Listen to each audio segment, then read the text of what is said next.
तो देखिए last class में हम डिस्कस कर रहे थे, हमने ये एग्जाम्पल डिस्कस किया था कि जिस तरह से कोई कार है, अगर किसी व्यक्ति को कार चलानी ही नहीं आती है और फिर भी अगर वो उसको चला रहा है तो कितनी खतरनाक स्थिति हो सकती है, होगी ही, एक्सीडेंट होगा और वह मृत्यु को प्राप्त हो सकता है। तो यही चीज यहाँ पर प्रभुपाद जी बता रहे हैं कि हम भली भांति जानते हैं कि कार कैसे चलाई जाती है, तो वह हमें अच्छी सेवा देगी। तो उसी तरह से इस उदाहरण से क्या समझाया जा रहा है कि ये जो शरीर रूपी यंत्र है, व्यक्ति अपने आप को उसके पास में कार जो होती है उसका वो स्वामी समझता है, खुद को कार से पहचान नहीं करता, खुद की कार से पहचान नहीं करता है। अनफॉर्चुनेटली आजकल लोग खुद की पहचान वस्तुओं से भी करने लगे, पर समझाया जा रहा है ये चीज कि जिस तरह से वह कार को यूज करता है एक यात्रा करने के लिए, उसी तरह से ये जो शरीर रूपी यंत्र है, ये इसको भी सेम वे में यूज लेना चाहिए और यूज लेना आना चाहिए। अगर व्यक्ति उसको यूज नहीं ले रहा है ठीक से तो क्या होगा? चैतन्य चरितमृत में ये चीज बताई गई है कि आप देखेंगे अगर कोई व्यक्ति है एक्सटर्नली वह दिख भी रहा है कि बहुत अच्छे से वो सारा काम कर रहा है, बहुत रेस्पॉन्सिबल है, टाइम टू टाइम सुबह उठ रहा है, अपना जॉब पे जा रहा है और अपना पूरा गृहस्थी संभाल रहा है, लेकिन मेन चीज जो है वो क्या है? भगवान कृष्ण का भजन करना। तो चैतन्य चरितमृत में यही बात बताई है, अ, चारि वर्णाश्रमी आदि कृष्ण नाही भजे, स्वकर्म करिते से रो रवि पड़ी मजे। कि कोई जो व्यक्ति है वो वर्णाश्रम का पालन कर रहा है बहुत अच्छे से, लेकिन कृष्ण का भजन नहीं कर रहा है। तो बहुत अच्छे से जो पालन कर रहा है, सारा काम कर रहा है, सारा काम करते करते भी वह नर्क में गिरेगा। तो यही चीज यहाँ पे प्रभुपाद जी बता रहे हैं कि अगर आपको कार के एग्जाम्पल से कार चलानी आती है तो वो आपको अच्छी सेवा देगी। अगर इस शरीर रूपी यंत्र का आप सही से उपयोग करके भगवान की भक्ति में इसको लगा रहे हैं तो यह आपको सुख देगा। लेकिन अगर हम जान ही नहीं रहे हैं कि इसका सही उपयोग क्या है तो फिर वो हमारे लिए खतरनाक स्थिति होगी। ठीक है, मूविंग फॉरवर्ड ये सारी चीजें हमने डिस्कस कर ली थी, आज हम ये श्लोक डिस्कस करेंगे। अच्छा, इससे पहले कि हम आज की क्लास स्टार्ट करें, I want to put one thought कि देखिए हम सोच सकते हैं कि क्या ये रोज रोज शास्त्र सुनना है, गीता पढ़ना है, भागवतम सुनना है, क्या ये डेली क्लास में आना है? जैसे संडे है आज, तो जो जूनियर जपा ग्रुप है उसमें मतलब जो 16 माला का जप नहीं कर पा रहे उनके लिए वो ग्रुप है। तो आज मैं देख रही थी सब संडे को छुट्टी मना रहे हैं, सुबह आए नहीं, मतलब आए थे भक्त, कुछ आए नहीं, कुछ आए थे, आराम से 10 बजे 11 बजे रिपोर्ट कर रहे हैं, संडे मना रहे हैं। तो देखिए समझना चाहिए कि हम सोच सकते हैं कि डेली इस तरह से करने की क्या जरूरत है, लेकिन समझिए इस बात को कि एक बद्ध जीव के लिए मुक्त पुरुष के वचन हमेशा लाभकारी होते हैं। जो हम गीता पढ़ रहे हैं, भागवतम पढ़ रहे हैं, अच्छा, भगवान कृष्ण कोई मुक्त पुरुष नहीं है। भगवान तो भगवान कृष्ण तो मुक्ति के आश्रय हैं, मुकुंद है। तो क्यों डेली सुनने की जरूरत है? क्योंकि हम सभी में मतलब बद्ध जीवात्मा होने का मतलब ही ये है कि गलत चीजों में प्रवृत्त होने की ये जो भावना है, गलत मतलब जो भगवान से रिलेटेड ना। हम ऐसा बिल्कुल नहीं कह सकते कि मेरा मन बड़ा पवित्र है और ये जो निर्णय कर रहा है यही सही होगा। अगर कोई भी चीज शास्त्र के आज्ञा के अनुसार नहीं है तो पक्का मानकर चलिए कि वो गलत ही होगा और गलत के तरफ ही प्रवृत्त होता है बद्ध जीव। Can you agree on this? Like can you really agree on this?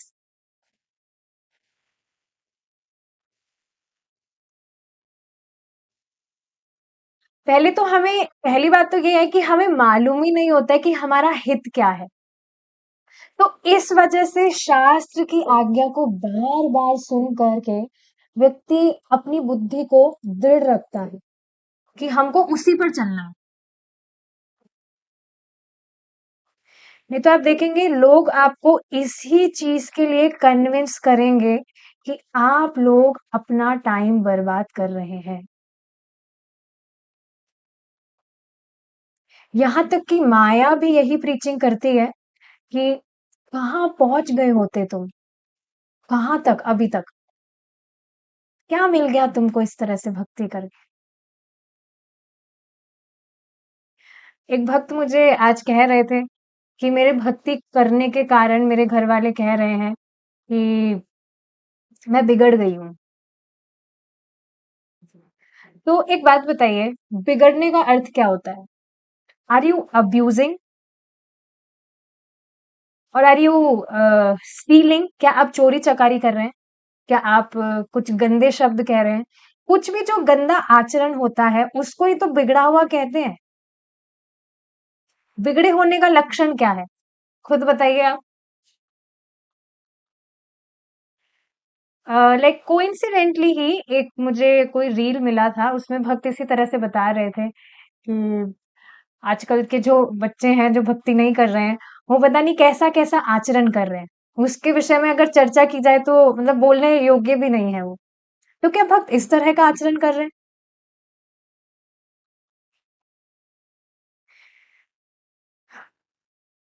तो ये बहुत ही विचारणीय बात है कि लोगों को समझ नहीं आती ये चीज। पर हाँ, बस यही बात है, इन चीजों पर आप मत सुनिए, you just neglect it because we know that we are serving Krishna, the Supreme Personality. चाहे से हम कितने ही बिगड़े हुए क्यों ना हो, पर हमारा एक जो गुण है, वो सारे जितने भी दुर्गुण है, उसके आगे, हमारे इस एक गुण के आगे सारे दुर्गुण बस छोटे हैं, कुछ नहीं है उनका, कोई वैल्यू नहीं है उनकी। एक गुण है कि हम भगवान कृष्ण की आराधना कर रहे हैं, दैट इज टॉप मोस्ट। चाहे हम कितने ही बिगड़े हुए क्यों ना हो, कुछ भी हमें गलत कुछ भी हमारे अंदर हो, बट समझने वाली बात है, भगवान की भक्ति कर रहे हैं। मैं बता रही हूँ बिगड़ा हुआ कुछ भी नहीं है, पर जैसे कुछ है भी, कुछ भी हैबिट्स, तो भक्ति करते करते वह सब समाप्त होने लगता है। तो आप देखेंगे बार बार में यही प्रीचिंग की जाती है कि व्यक्ति भक्ति ना करे। कॉन्स्टेंटली माया या माया के जो रिप्रेजेंटेटिव्स हैं, वो इसी तरह से प्रीचिंग करते हैं। यहाँ तक कि हमारी बुद्धि के द्वारा भी माया हमें प्रीचिंग करती है। और इसी कारण से आप देखेंगे कई बार लोग भक्ति करते करते एकदम से गायब हो जाते हैं। क्यों गायब हो जाते हैं? दिखते ही है ना इस तरह से गायब होते हुए। क्यों गायब हो जाते हैं? सेम क्वेश्चन मैंने प्रभु जी से पूछा था कि प्रभु जी, it's like sometimes it is very painful to see people going. शुरू में तो आते हैं, बहुत अच्छे से भक्ति भी करते हैं, लेकिन एकदम से ऐसे चला जाते हैं। शुरू में आप मानेंगे नहीं, बहुत बड़े बड़े प्रोमिसेस करते हैं कि बस हम तो कभी भी कृष्णा कॉन्शियसनेस हम कभी नहीं छोड़ेंगे, चाहे से कुछ भी हो जाए, हम हमेशा रहेंगे। काफी भक्त तो हैं वो इस तरह से कहते हैं कि माता जी आप आए हैं, आप हमेशा रहेंगे ना ऐसे ही, आप कभी चले तो नहीं जाएंगे। पर पता लगा कि कुछ टाइम बाद वो ही गायब। तो प्रभु जी यही बात बता रहे थे, that behave like a shopkeeper. Customers आते हैं जाते हैं, आते जाते रहते हैं, but we don't stop selling our product.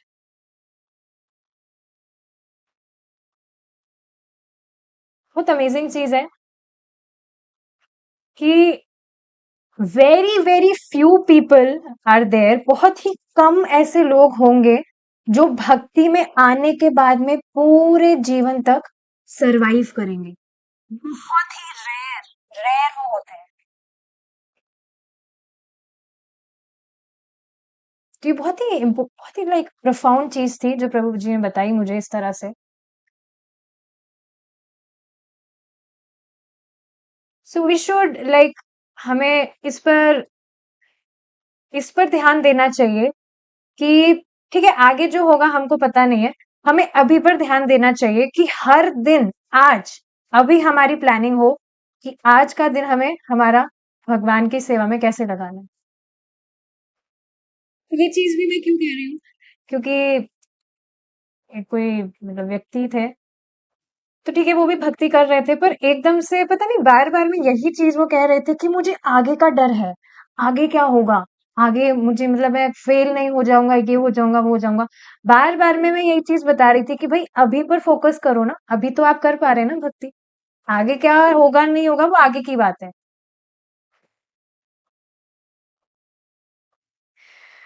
तो यही बात चल रही थी कि इस तरह से जो व्यक्ति है वो गायब हो जाते हैं, एकदम से चले क्यों जाते हैं, क्योंकि बाहर से तो नजर आ रहे हैं कि भक्ति कर रहे हैं, लेकिन इटर्नली जो बुद्धि है वह नरिष्ट नहीं है, कि नहीं मैं बिल्कुल सही बात पर हूं, एकदम सही बात पर हूं मैं। ये कन्विंसिंग पावर डेवलप नहीं हुई, क्योंकि अभी बुद्धि नरिष्ट नहीं हुई। तो जो शास्त्र के वचन है, शास्त्रों के वचनों को जीवन में घटित होता हुआ देखना चाहिए। We should try to become observant, कि जो भी चीज हमें बताई जा रही है हम फॉलो कर रहे हैं, तो शास्त्र में जो भी चीज बताई जा रही है वो क्या हमारे जीवन में घटित हो रही है, और हम देखते ही हैं जीवन में घटित होता हुआ। इस वजह से व्यक्ति की जो श्रद्धा है और उसका जो विश्वास है वो बना रहता है। इसलिए श्रीला प्रभुपाद जी श्रद्धा के लिए दो चीजें बोलते हैं, एक हरि नाम और दूसरा भगवान का शास्त्रों का श्रवण, दिव्य ज्ञान और दिव्य नाम।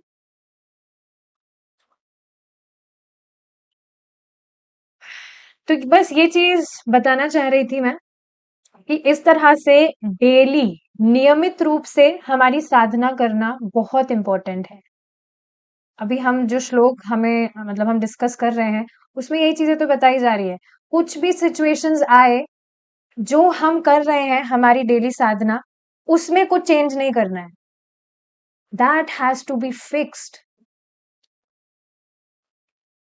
ठीक है, चलिए अब हम ये श्लोक देखते हैं। We will try to decide it. इन्द्रियाणां हि चरतां यन्मनो नो विधीयते तदस्य हरति प्रज्ञां वायुर्नावम् इवाम्भसि। तदस्य हरति प्रज्ञां वायुर्नावम् इवाम्भसि। जिस प्रकार पानी में तैरती नाव को प्रचंड वायु दूर बहा ले जाती है, बहुत ध्यान से सुनेंगे, बहुत इंटरेस्टिंग श्लोक है ये। जिस प्रकार पानी में तैरती नाव को प्रचंड वायु दूर बहा ले जाती है, उसी प्रकार इंद्रियों में से कोई एक जिस पर मन केंद्रित रहता है, मनुष्य की बुद्धि को बहा ले जाती है। भगवत गीता 2.67। क्या हम इस श्लोक को हमारे जीवन में देख पा रहे हैं?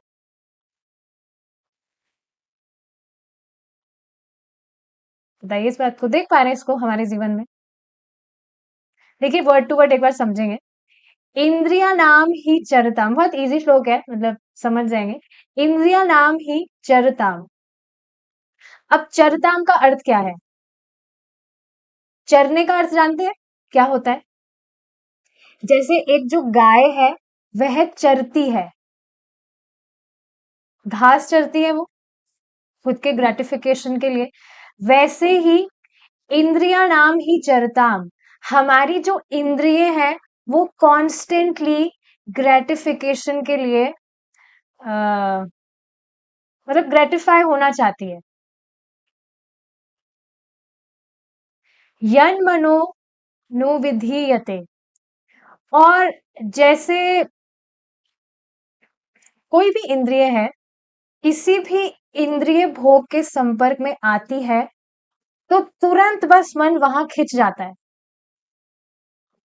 जैसे सोचिए, हम जैसे कुछ सोच रहे हैं, हमारे दिमाग में कुछ चल रहा है, तब चाहे आस-पास में कुछ भी हो रहा हो, कोई बहुत बड़ा अनाउंसमेंट हो रहा है या कुछ भी चल रहा है आस-पास में, हमारा वहां ध्यान ही नहीं जाता है। क्लास में तो ऐसा होता ही है।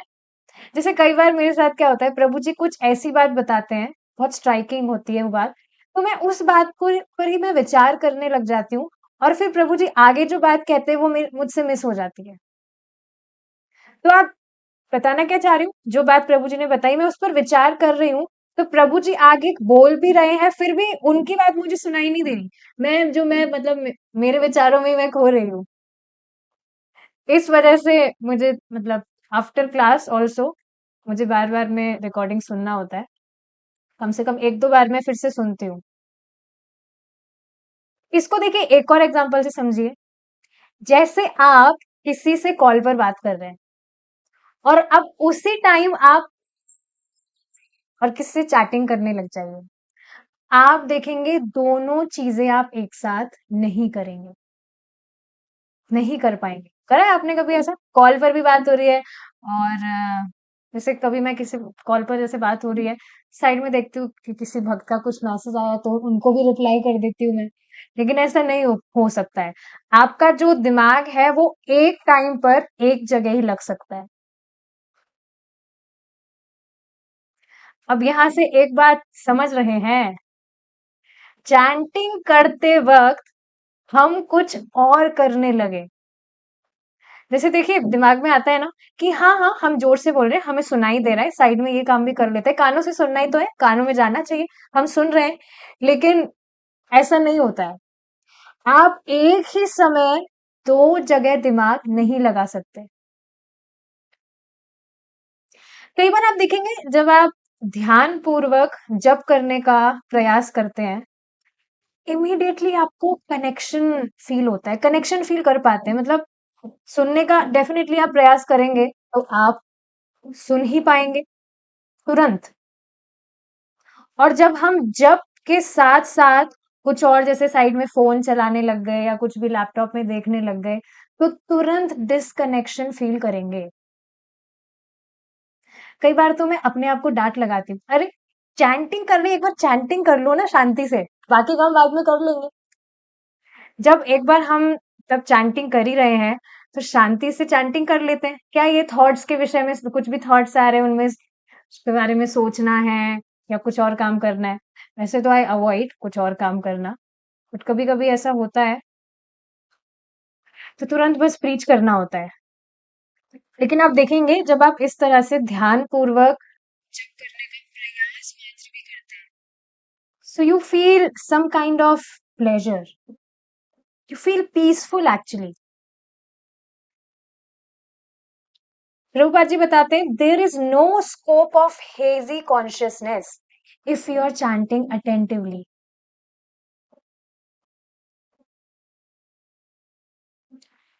ये बहुत इंपॉर्टेंट चीज है। तो हाँ इस तरह से समझ रहे हैं आप। आगे देखिए, तदस्य हरति प्रज्ञान।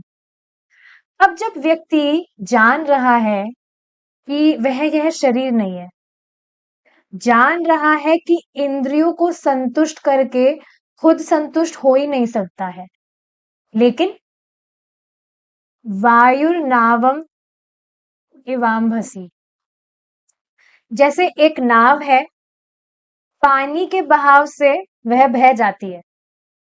मतलब जो नाव चलाने वाला है वो तो नहीं चाहता है कि उसकी नाव बह जाए, वो तो नहीं चाह रहा है, लेकिन फिर भी पानी के बहाव से नहीं, सॉरी, हवा के बहाव से वह बह जाती है। इस पर एक कथा याद आ रही है मुझे, नाव वाली। कौन सी थी वो?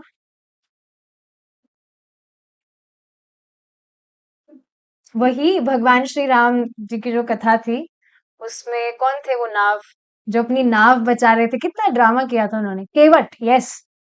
तो आप देखेंगे उसमें वो अपनी, मतलब इससे रिलेटेड नहीं है, बट एकदम से मुझे वो कथा याद आ गई कि भगवान की सेवा, भगवान के चरणों की सेवा करने के लिए कितना उन्होंने ड्रामा किया था कि मेरी जो नाव है वो स्त्री हो जाएगी, ये हो जाएगा, वो हो जाएगा।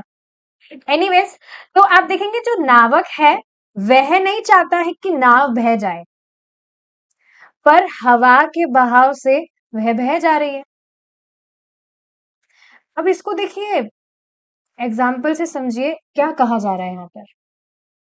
जिस तरह से हमारी मतलब जो नाव है वह हवा से बह जाती है, उसी तरह से हमारा जो मन है उसको कहीं पर भी अ, भोग विषय से, मतलब थोड़ा भी संपर्क होते ही उसका जो मन है वो वहां भय सा जाता है, बह ही जाता है। भय सा नहीं जाता, बह ही जाता है। जैसे अगर इसको एग्जाम्पल से समझे, जैसे आप मंदिर गए, वहां आप भगवान के दर्शन के लिए ही है, लेकिन सपोज करिए सामने कोई सुंदर युवती आ जाए या युवक आ जाए, तो हो गया ना ध्यान आकर्षित उधर, जैसे कुछ क्षणों के लिए ही हो, पर आप गए भगवान का दर्शन करने, पर एकदम से कोई आया जिसने आपका ध्यान आकर्षित कर लिया। अब देखिए ये बात यहाँ पर क्यों बताई जा रही है। प्रभु जी कल बता रहे थे कि जो भक्त होते हैं, भगवान के शुद्ध भक्त होते हैं, वो भगवान से एक क्षण का विरह भी सहन नहीं करना चाहते, होता ही नहीं है, even not for a fraction of seconds. भगवान को बिल्कुल भूलना ही नहीं चाहते हैं। This is Krishna consciousness.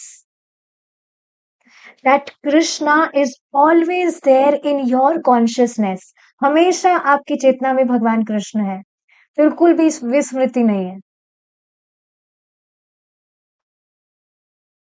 तभी आप देखिए ना, प्रभुपाद जी ने इतनी, मतलब सुंदर तरह से हम सबको ट्रेनिंग प्राप्त हो रही है, दैट हर वक्त तो हम कथा और कीर्तन नहीं ही कर सकते। तो इस वजह से आप जो भी काम कर रहे हैं, उसको आप, उस कार्य को आप कृष्ण को केंद्र में रख के करें, and this way you will become Krishna conscious. उस टाइम पे भगवान कृष्ण आपकी चेतना में अपने आप ही होंगे, जब आप भगवान कृष्ण को केंद्र में रखेंगे।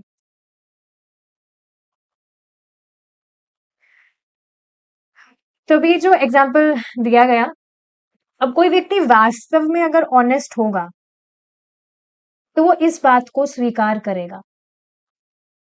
अब ये मंदिर वाला तो एक एग्जाम्पल था ही, इसके अलावा आप कुछ भी लीजिए ना, जैसे अब किसी से झगड़ा ही हम करने बैठ गए, या बिना मतलब का किसी से हम आर्ग्यूमेंट करने बैठ गए, उस टाइम पर हो गया ना भगवान की, भगवान से विस्मृति हो गई ना उस समय हमारी। So we should try to be very selective. जो भी हम कर रहे हैं, इतना कॉन्शियस होना चाहिए कि उस, जो भी कार्य हम कर रहे हैं उसमें हमारी भगवान से विस्मृति ना हो।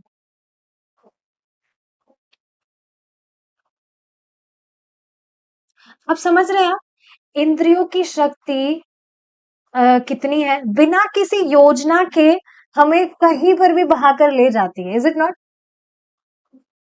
बट डेफिनेटली हमें डिसहार्टन नहीं होना चाहिए। जब आपको भगवान का प्रेम प्राप्त होगा, हम सभी को जब भगवान कृष्ण का प्रेम प्राप्त हो जाएगा, तो उस टाइम पर हम और ट्रबल में होंगे।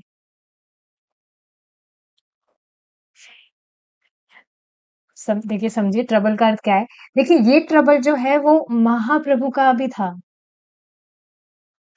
महाप्रभु कहते थे कि मेरी आंखें सिर्फ कृष्ण को देखना चाहती है, मेरे कान सिर्फ कृष्ण के विषय में सुनना चाहते हैं, मेरी नाक सिर्फ कृष्ण को सूंघना चाहती है,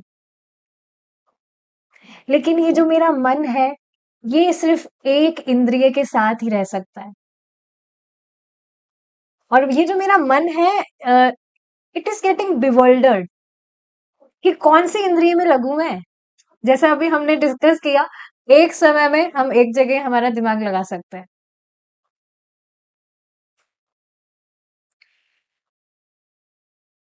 देखिए, बिल्कुल सही बात है ये, इस पर अगर आप विचार करें तो। मैं खुद इस पर विचार कर रही थी, जैसे कहा जाता है, मतलब कहा क्या जाता है, वी डिस्कस दिस, कि जब हम भगवान के नामों का उच्चारण करते हैं, तो हम भगवान कृष्ण का जो फोटो है, श्याम सुंदर का फोटो, गौर निताई का फोटो, हम वो देखकर हम चैंटिंग करें। पर मैं खुद इस चीज को ऑब्जर्व कर रही थी कि जब भगवान भगवान के किसी अंग पर हम ध्यान मतलब लगा रहे हैं, तो या तो हम अच्छे से देख रहे हैं, तो फिर हम अच्छे से सुन नहीं पा रहे हैं। और जब हम अच्छे से सुनने का प्रयास कर रहे हैं, तो फिर अच्छे से देख नहीं पा रहे। आप ट्राई करके देखिएगा इसको, अगर आपने अभी तक ऑब्जर्व नहीं की तो ये बात। और ये बिल्कुल सही चीज है कि हम एक समय में अच्छे से कोई एक ही चीज ही कर सकते हैं।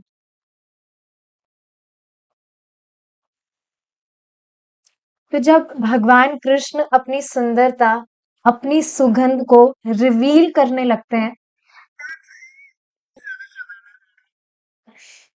क्योंकि यहाँ तो only like one sense object can have one thing. सभी हमने समझा, एक समय में हम एक ही इंद्रियों को लगा सकते हैं, लिमिटेशन है। पर Krishna is the best sense object. Krishna is highest. Krishna से हाईएस्ट तो कोई सेंस ऑब्जेक्ट है ही नहीं, हो ही नहीं सकता है। तो ये जो अभी हमने मतलब एग्जाम्पल्स डिस्कस करे, इसमें दुखी होने वाली कोई बात नहीं है, दुखी नहीं होना चाहिए। जैसे जैसे हम भगवान के नामों का उच्चारण करते रहेंगे, हमारा मन सिर्फ कृष्ण की तरफ ही जाने लगेगा। But we can definitely try this from today. Conscious हम हो सकते हैं, कुछ भी हम कार्य कर रहे हैं, उसमें भगवान की विस्मृति ना हो। अब आप सोचिए ना, जब हमारी कॉन्शियसनेस में ये रहेगा, तो बिना मतलब के जो झगड़े वगैरह जो भी हो जाते हैं, उससे कितना बच पाएंगे हम। We will just neglect it.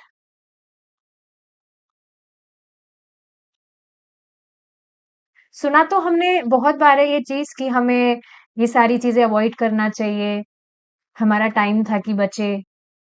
पर आज आप देखिए, बिल्कुल अलग डायमेंशन से इस चीज को समझ पा रहे हैं। इसको इस तरह से समझिए कि उस क्षण भगवान कृष्ण की विस्मृति हो जाएगी। टाइम हमारी चेतना में नहीं रहेंगे ना, जब हम किसी से गुस्सा कर रहे हैं, लड़ाई कर रहे हैं, झगड़ा कर रहे हैं। झगड़ा मतलब not for, definitely not for sense gratification. कुछ भी बात हो सकती है, वो नॉर्मल बात हो सकती है। बट इस चीज का ध्यान रखना चाहिए हमें। तो ये कितनी अमेजिंग बात है, जैसे जैसे हम भक्ति कर रहे हैं, भगवान के नामों का उच्चारण कर रहे हैं, आगे जाकर इस तरह से करते करते हमारा जो मन है वह सिर्फ भगवान कृष्ण की तरफ ही जाने लगेगा। क्योंकि जो इंद्रिय है, वो भी भगवान कृष्ण की तरफ जाने लगेगी। और इस तरह से हम ट्रेनिंग भी ले रहे हैं, हमारी इंद्रियों को भगवान की सेवा में लगाकर। We are training our senses.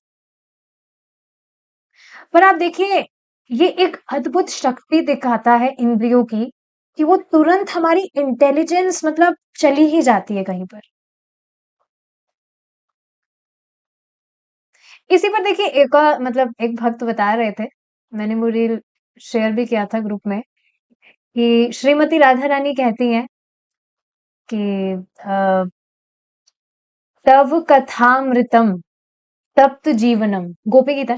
तो you don't hear about Krishna, भगवान मतलब कृष्णा के विषय में मत सुनो, नहीं तो तुम्हारा जो जीवन है वो मेरी तरह हो जाएगा।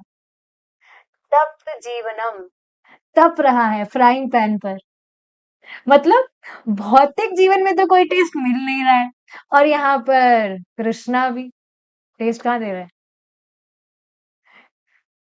तो अनर्थ निवृत्ति का स्पेसिफिकली अगर बात करें, तो ये स्टेज ही ऐसा होता है जिसमें जो व्यक्ति है वो ना क्या कहते हैं उसको, एक कहावत है, याद नहीं आ रही, कि मतलब ना यहाँ का रहता है ना वहां का रहता है, ऐसे कोई कहावत है। मतलब वो मतलब बीच में बस जूझ रहा है वो।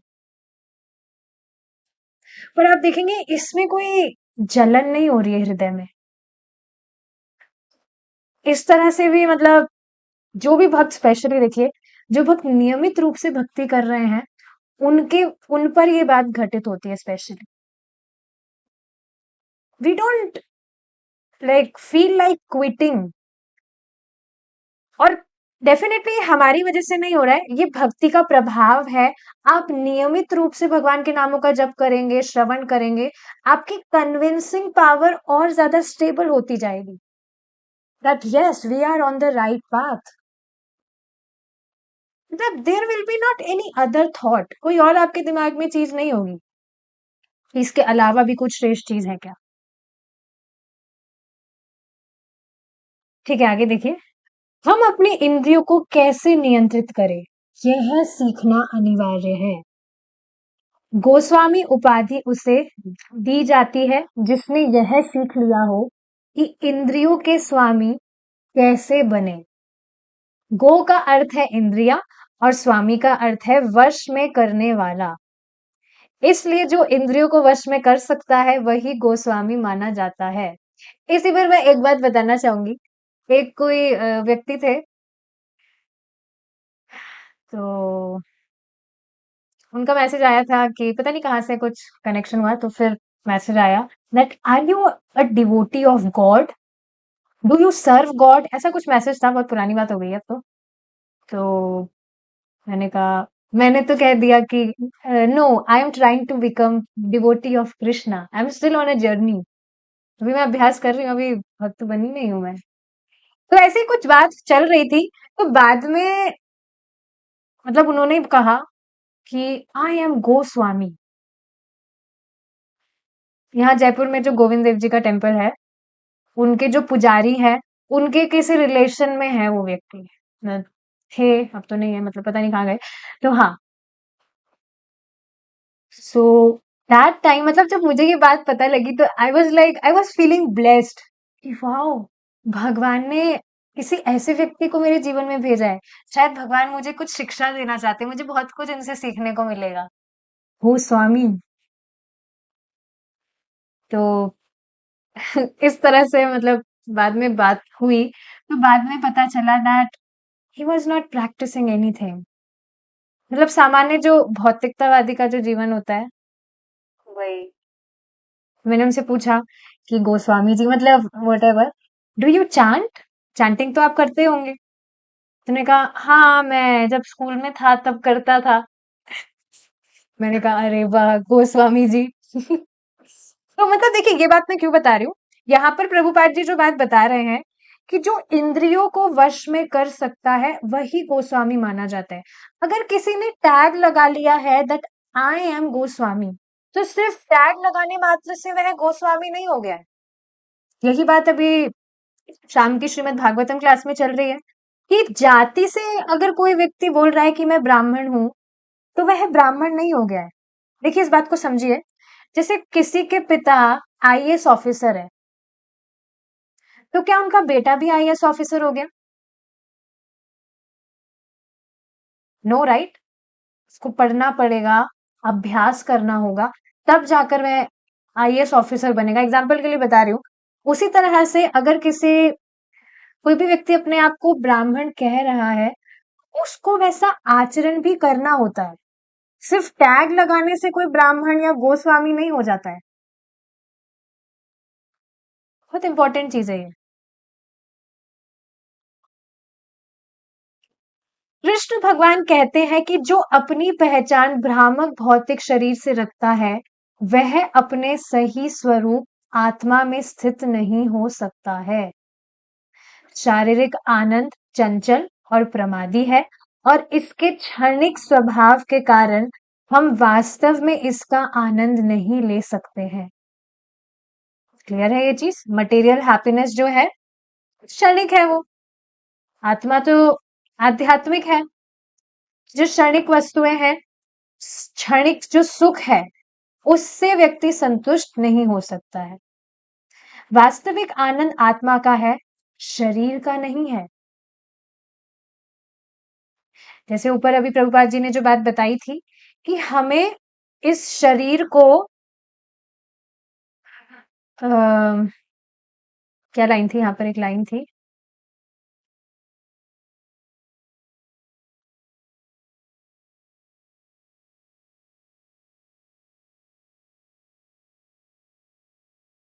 हम्म, हमें अपने आप को शरीर से अलग उसके स्वामी के रूप में रखना होगा। शरीर से अगर अपनी पहचान करेंगे तो फिर सुख नहीं भोग पाएगा व्यक्ति। सुख मतलब उसे अनुभव नहीं होगा, संतुष्टि वह अनुभव नहीं करेगा, सेवक के रूप में नहीं।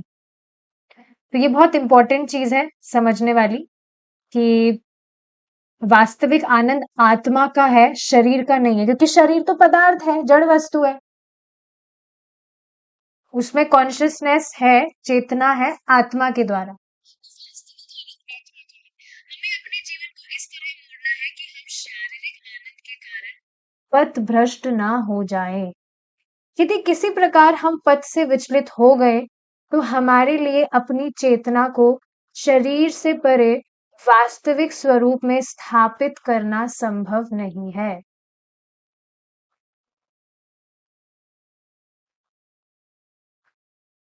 तो ये चीज समझ पा रहे होंगे आप?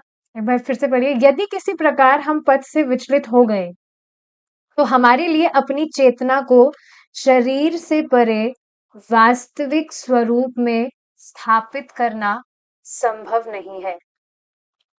तो ये वही चीज है कि अगर व्यक्ति जान रहा है कि वह आत्मा है तो उसको आत्मा वाले कार्य करने होंगे ताकि वह संतुष्टि अनुभव कर सके।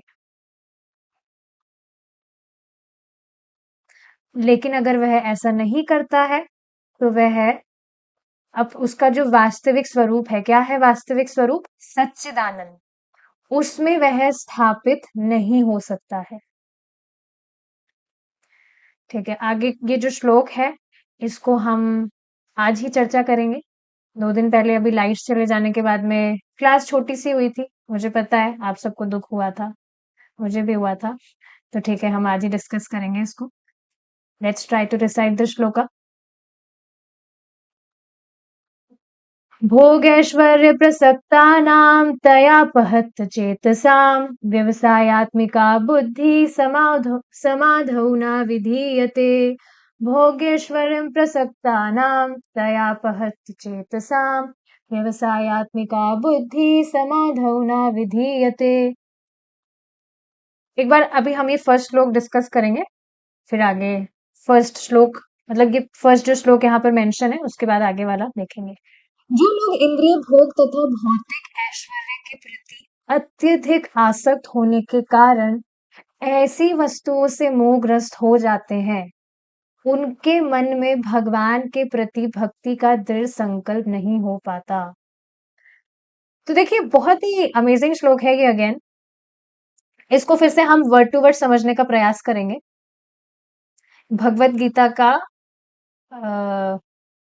दूसरे अध्याय का 44 श्लोक है ये। देखिए, भोग ऐश्वर्य प्रसक्ता नाम।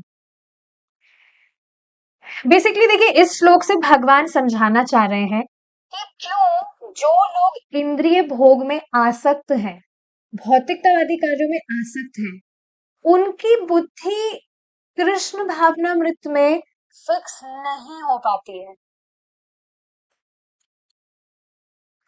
तो देखिए, भोग ऐश्वर्य प्रसक्ता नाम, तो सत्ता नाम का अर्थ क्या होता है? सक्त, आसक्त। असक्ता नाम मतलब आसक्ति, और प्रसक्ता नाम मतलब बहुत अच्छे से आसक्त होना, बिल्कुल गड़े हुए हैं। तो भोग ऐश्वर्य, अब जो भोग और ऐश्वर्य के प्रति बहुत अच्छे से आसक्त है, इस घोर आसक्ति के कारण क्या होता है? तयापहत चेतसाम। अब देखिए, समझने का प्रयास करिए। तयापहत चेतसाम, इसमें ये जो वर्ड है अपहत, इसका क्या अर्थ हुआ?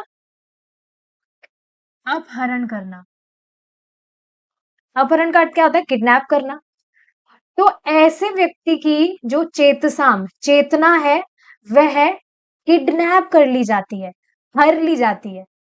समझने की जो क्षमता है वो बिल्कुल ही गोल हो जाती है। तभी आप देखिए ना, कुछ लोगों को आप कितना ही समझा लीजिए, अगर आप अपने प्राण भी त्याग देंगे समझाते-समझाते, पर उन उसके बाद में भी उनको बिल्कुल समझ में नहीं आएगा। इट्स लाइक भैंस के आगे बीन बजाना, सुना होगा आपने, मतलब बोलते हैं ऐसा।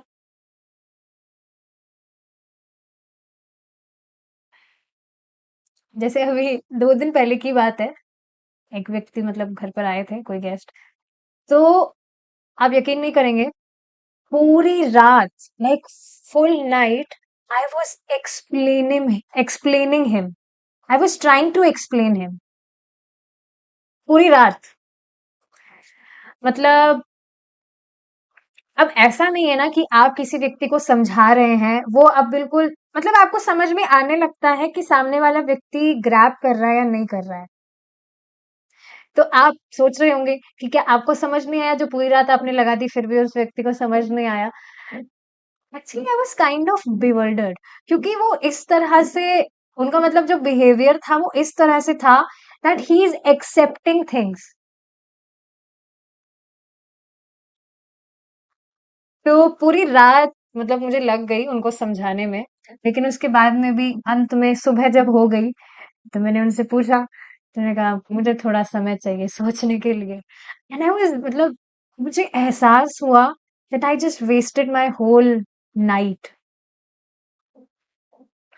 मतलब ऑफ कोर्स मटेरियल बातें तो कुछ भी नहीं हुई थी, भगवान कृष्ण से रिलेटेड ही I was trying to convince him, but फिर भी मुझे थोड़ा खराब लग रहा था कि इतना एफर्ट्स लगाने के बाद में भी कुछ भी समझ नहीं आया। तो यही चीज यहाँ पर बताई जा रही है कि व्यक्ति इतना ज्यादा, ये जो भी भोग ऐश्वर्य है, उनके प्रति आसक्त होने के कारण उनकी चेतना बिल्कुल हर ली जाती है। तो वो अपना वास्तविक कल्याण देख ही नहीं पाते हैं कि ये जो इंद्रिय भोग है उनको सुख नहीं दे रहे हैं, समझ ही नहीं पाते हैं वो ये चीज। क्या आप ऐसे लोगों को देखते हैं? पशुओं से भी ज्यादा बेकार हालत, बहुत ज्यादा सफर कर रहे हैं, पर फिर भी वापस ऐसी ही चीजों में प्रवृत्त होंगे जो उनकी सफरिंग का ही कारण बनेगा। और यही नहीं, खुद तो सफर कर ही रहे हैं, पर अपने बच्चों को भी वही चीजें करने के लिए प्रेरित करते हैं जो उनकी सफरिंग का कारण बनेगी। और जब बच्चे भक्ति करते हैं तो भक्ति क्यों कर रहे हो?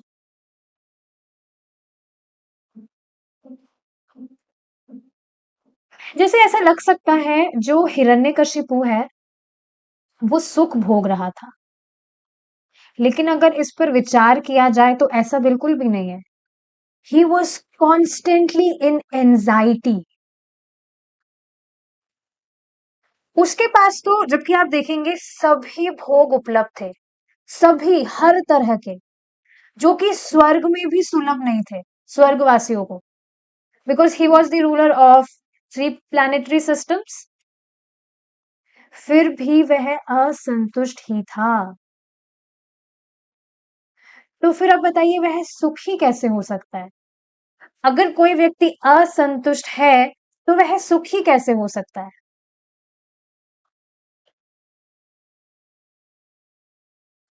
आगे देखिए, व्यवसायत्मिका बुद्धि, मतलब फिक्स बुद्धि, मैं ये तप करूंगा चाहे कुछ भी हो जाए, अपने आत्म साक्षात्कार के लिए मैं, जो भी बताया जा रहा है उसको मैं करूंगा। समाधौना विधीयते, लेकिन ये सारी जो बातें हैं, ये ऐसे व्यक्ति, जो ऐसे चेतना वाले व्यक्ति हैं, उनके लिए संभव नहीं होती है। आप देखेंगे कुछ लोग हैं जो हरे कृष्णा कभी करेंगे ही नहीं, कभी भी नहीं करेंगे। प्रभु जी बता रहे थे कि कोई रिलेटिव्स वगैरह थे, उनको कितना ही समझाया but they were not convinced. और आप देखेंगे इस वजह से Krishna have to give them misery. कैसे भी मतलब जो भी उनके पास में वस्तुएं हैं जिनको वो बहुत मतलब उपादेय बुद्धि मानकर उनको बहुत संजो के रखते हैं, वो उनसे छीन ली जाती है। क्या आप देख पा रहे हैं ये चीज? जैसे काफी भक्त जो रिकॉर्डिंग्स सुनते हैं वो अपनी लर्निंग्स शेयर करते हैं, तो वो अपने प्रैक्टिकल एग्जांपल्स भी शेयर करते हैं कि हाँ हम हमारे आसपास देखते हैं कैसे लोग इस तरह से करते हैं वैसे करते हैं। तो आप देखेंगे कोई भी व्यक्ति जो भगवान कृष्ण की भक्ति नहीं कर रहा है वह सफर ही करेगा, और सफरिंग्स उन्हें इसलिए दी जा रही है ताकि उनको बुद्धि आए। ऐसा नहीं है कि मजा आ रहा है उनको इस तरह से दुख देने के लिए माया देवी को, लेकिन वो समझ नहीं रहे तो उनको बुद्धि आए इस वजह से उनको इस तरह से मिजरी में डाला जाता है।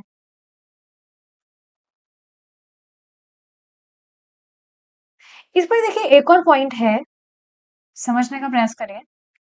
जो भी भक्ति आप कर पा रहे हैं उसके पीछे कारण यह है कि आप गीता को अच्छे से समझ पा रहे हैं, शास्त्र को अच्छे से समझ पा रहे हैं। और कैसे समझ पा रहे हैं कि क्योंकि आपने तप किया है, भगवान के नामों का जप किया है। पहले दिन आप चाहे से समझ ना भी पा रहे हो, लेकिन मतलब कैसे भी फॉर्चुनेटली हमें मालूम चला कि हमें इस तरह से भगवान के नामों का जप करना चाहिए।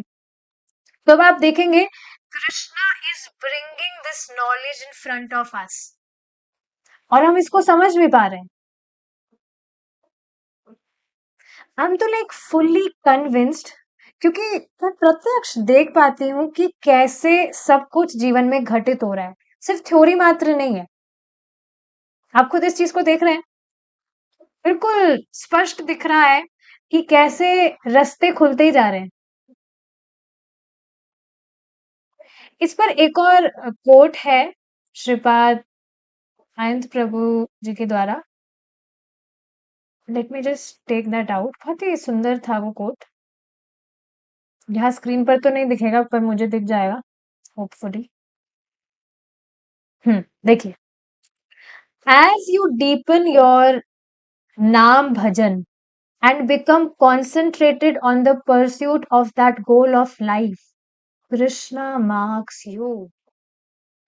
जैसे ही आप अपने नाम भजन को, जो आप भगवान के नाम का जप कर रहे हैं, उसको आप गंभीरता से लेते हैं, गंभीरता से कॉन्सेंट्रेटली जप करने का प्रयास करते हैं, और भगवान की भक्ति को मतलब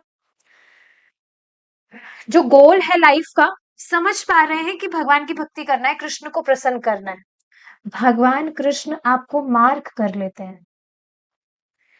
प्रभु जी खुद बताया था प्रभु जी ने एक बार श्रीमद् भागवतम से कोट किया था श्लोक कि कोई भी व्यक्ति भगवान कृष्ण की भक्ति करता है, उसने एक बार भी भगवान का नाम लिया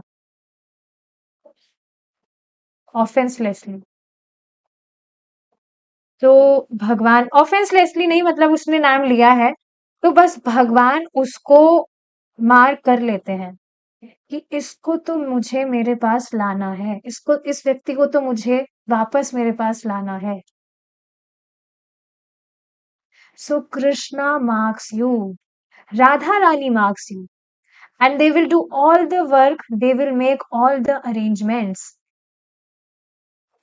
ये आप खुद देख पा रहे हैं कि जो भक्त है वह अच्छे से भक्ति करे, उसके लिए अपने आप ही रास्ते खुलते जाते हैं।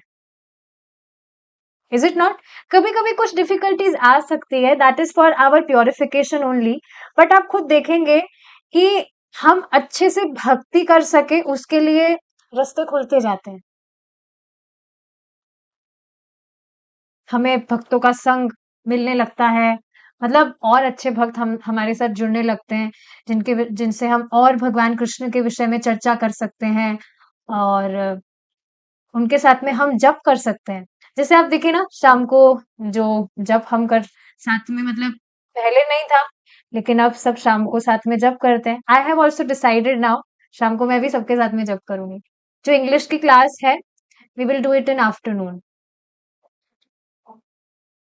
कल से मंडे है ना कल। सो यस, आप देखेंगे इस तरह से they make arrangements, they will make every all the arrangements. If you need a guru, they will give you all the gurus you need. All the gurus you need का अर्थ क्या है कि जो भी आपकी भक्ति में सहायता करे, भगवान अपने आप ही ऐसे भक्तों को आपके जीवन में लाएंगे।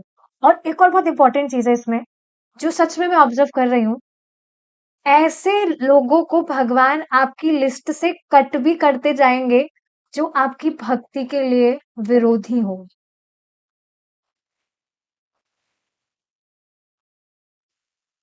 This is really amazing.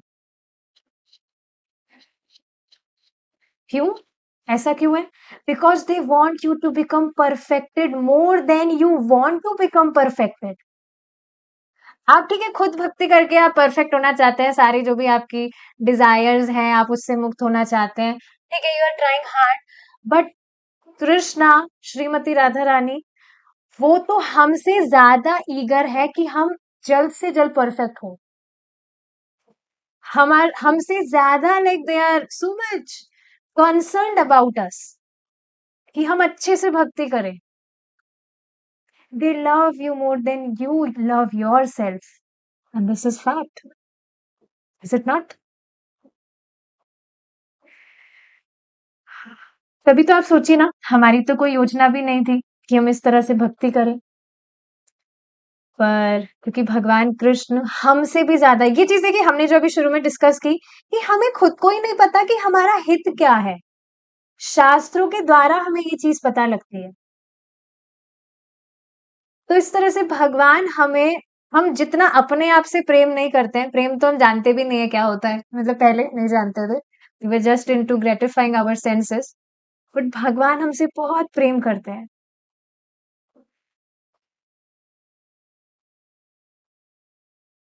तो आप ये चीज देख पा रहे हैं, गीता हमेशा से ही है, काफी भक्त अपने आप से समझने का भी प्रयास करते हैं, और यहाँ पर भी पॉसिबिलिटी है ही। जानती हूं मैं कुछ भक्तों को जो अपने आप से पहले गीता पढ़ रहे थे, पर क्योंकि अब आपने नाम जप का तप किया है, इस वजह से हमारी चेतना का शुद्धिकरण होने के कारण हम सारी चीजों को बहुत अच्छे से समझ पा रहे हैं, और ये हमें और ज्यादा इंस्पायर करता है कि हम और अच्छे से नाम जप करें। तो ये बहुत ही अमेजिंग चीज है। ठीक है, ये जो आगे का डिस्कशन है, we will continue it in our next class. Shrila Prabhupada की जय, निताई गौर प्रेमानंदे, हरि बोल, हरे कृष्णा।